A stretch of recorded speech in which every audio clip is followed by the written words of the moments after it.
সবাইকে জয়গুরু। পরম প্রেমময় শ্রী শ্রী ঠাকুর অনুকূলচন্দ্রের শ্রীহস্ত লিখিত সত্যানুসরণ গ্রন্থ হইতে পাঠ। প্রেমকে প্রার্থনা করো আর হিংসাকে দূরে পরিহার করো, জগৎ তোমার দিকে আকৃষ্ট হবেই হবে। তোমার মনে সন্ন্যাসী সেজে মিছিমিছি বহুরূপী হয়ে বসো না।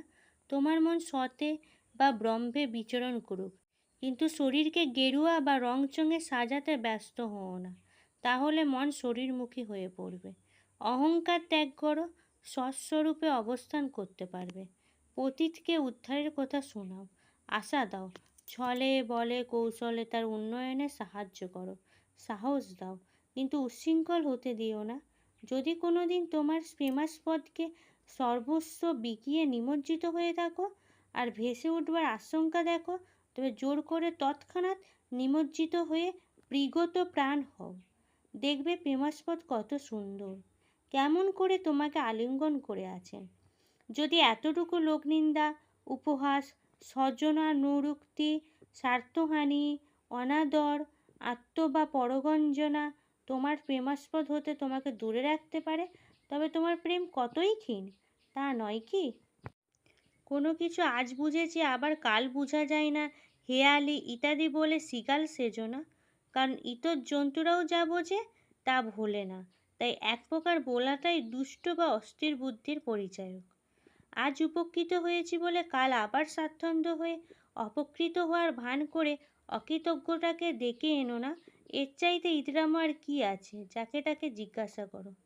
মূর্খতা না থাকলে উপকৃতের কুৎসায় উপকারীকে নিন্দিত করা যায় না। উপকারী যখন উপকৃতের নিকট বিধ্বস্ত হয়, তখন মূঢ় অহং কৃতজ্ঞতারূপ অর্গল ভেঙে দম্ভ কণ্টকাকীর্ণ মৃত্যুপথ উন্মুক্ত করে। আশ্রিতের নিন্দায় যিনি আশ্রয়কে কুৎসিত বিবেচনা করেন, বিশ্বাসঘাতকতা তার পশ্চাৎ অনুসরণ করে। প্রিয়ের প্রতি ভালোবাসা বা মঙ্গলবিহীন কর্ম কখনোই প্রেমের পরিচায়ক নয়। প্রিয়তমের জন্য কিছু করতে ইচ্ছা করে না, অথচ খুব ভালোবাসি, এ কথাও যা, আর সোনার পিতলে ঘুঘু তাই। স্বার্থবুদ্ধি প্রায় উক্ত প্রকার ভালোবাসে, তাই ওই প্রকার নিষ্কাম ধর্মাকান্ত ভালোবাসা দেখে সাবধান হওয়া ভালো, নতুবা বিপদের সম্ভাবনাই অধিক। ভালোবাসো, অথচ সে তোমার উপর জোর বা আধিপত্য, শাসন, অপমান, অভিমান কিংবা জিদ করলেই সুখ না হয়ে বড় উল্টো হয় বা মুছে যায়, আমি বলছি তুমি ঠকবে ও ঠকাবে নিশ্চয়। তা তুমি যতদিন এমনতর থাকো, তাই এখনও সাবধান হও।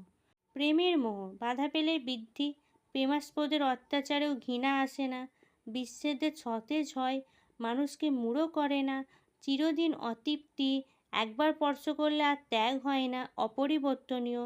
কামের মোহ বাধাই ক্ষীণ, কামের অত্যাচারে বা যেরূপ চাওয়া যায় সেরূপ না পাইলে ঘৃণা, বিচ্ছেদে ভুল, মানুষকে কাপুরুষ ও মূঢ় করিয়া ভোগেই তৃপ্তি ও বিষাদ চিরদিন থাকে না, পরিবর্তনীয়।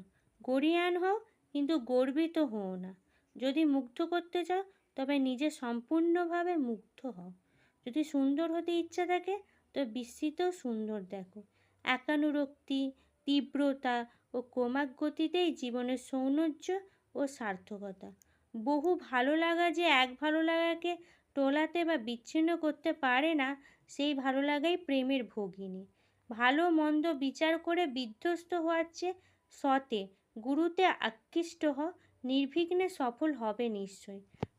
দুর্বলতার সময় সুন্দর ও সবলতার চিন্তা করো, আর অহংকারে প্রিয় দীনতার চিন্তা করো, মানসিক স্বাস্থ্য অক্ষুণ্ণ থাকবে। দুষ্ট হও না, আর তোমাতে সংলগ্ন সবাইকে দুষ্ট করে তুলো না।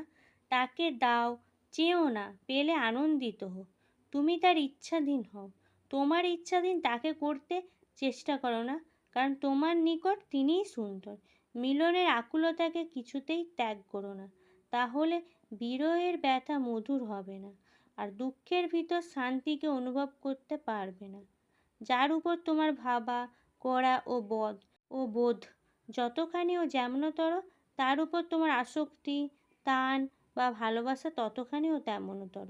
যাতে সর্বস্ব বিকিয়ে দিয়েছ, তিনিই তোমার ভগবান, আর তিনিই তোমার পরম গুরু। পরম প্রেমা শ্রী ঠাকুর অনুকূলচন্দ্রের নারীর নীতি গ্রন্থ হইতে পাঠ। অভিমানে অভিমান করা মেয়েদের একটা বিষম দুর্বলতা।